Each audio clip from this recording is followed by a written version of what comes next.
Everywhere we go, people often ask me, how do you make that noise? It used to offend me because it isn't a noise, it's my language. But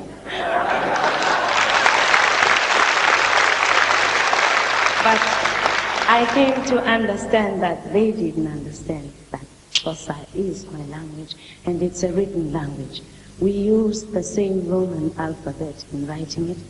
The only difference is that we pronounce certain letters differently, such as the letter Q, we pronounce no.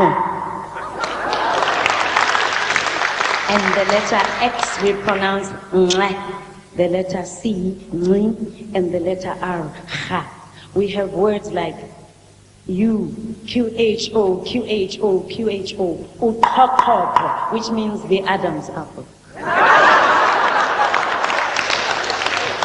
IQA, NDA, Ipanda, which means an egg.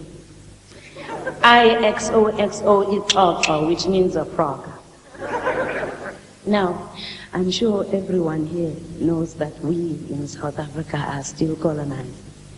The colonizers of my country call this song the click song, simply because they find it rather difficult saying "Upangotwa."